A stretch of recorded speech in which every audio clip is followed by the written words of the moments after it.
2026년 전기차 보조금 제도가 어떻게 바뀌는지 정리해볼게. 먼저 중요한 점 하나. 올해 전기차 보조금은 구매자 입장에서 보면 부담이 줄어들 수도 있는 방향이야. 정부는 올해 전기차 보조금 예산을 작년보다 늘리기로 했어. 전기차 구매 보조금 전체 예산이 약 20% 증가할 예정이야.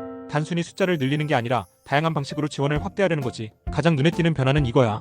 기존 내연기관 차량을 폐차하거나 팔고 전기차로 바꾸면 추가로 최대 100만 원을 더 준다는 거야. 쉽게 말하면 기름차 버리고 전기차 사면 보조금이 한 번 더 나오는 거야. 사실 전기차 시장이 조금씩 커지자 정부는 보조금을 조금씩 줄여가면서 전기차가 스스로 팔릴 만큼 자리를 잡아야 한다고 정책 방향이 있었단 말이야. 그런데 시장 속도가 기대만큼 빠르진 않은 거야. 내연차를 타던 사람들이 전기차로 넘어오는 속도가 조금 느리고 전기차 보급률 증가 속도도 생각보다 완만했거든. 그래서 정부가 보조금 줄이는 대신 전기차로 갈아타는 사람에게 추가 보조금을 주는 방향으로 바꾼 거지. 또 다른 변화도 있어. 전기차 구매 보조금 단가는 작년 수준을 유지한다고 했어. 매년 조금씩 줄이는 게 관례였는데 올해는 줄이지 않겠다고 한 거야.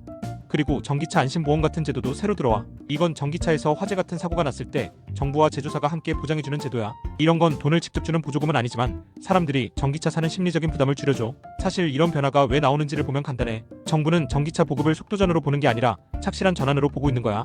보조금을 무작정 줄이는 게 아니라 전환을 유도하는 방향으로 바꾸고 보급 단가를 유지하고 전기차의 기본 비용 부담을 낮추고 안전심리적 부담까지 고려하려는 거지. 이건 과거처럼 보조금 깎아서 전기차 자생시키자는 방향과는 조금 달라. 시장 상황과 소비자 선택을 섞어보려는 방식이라고 보면 돼. 정리하면 이거야. 내년 전기차 보조금은 방식과 방향이 조금 바뀌어. 기본 보조금은 유지하고 전환하면 추가 보조금을 준다. 그리고 안전 관련 지원도 더해진다는 점이 핵심이야. 도움이 됐다면 좋아요만 눌러줘.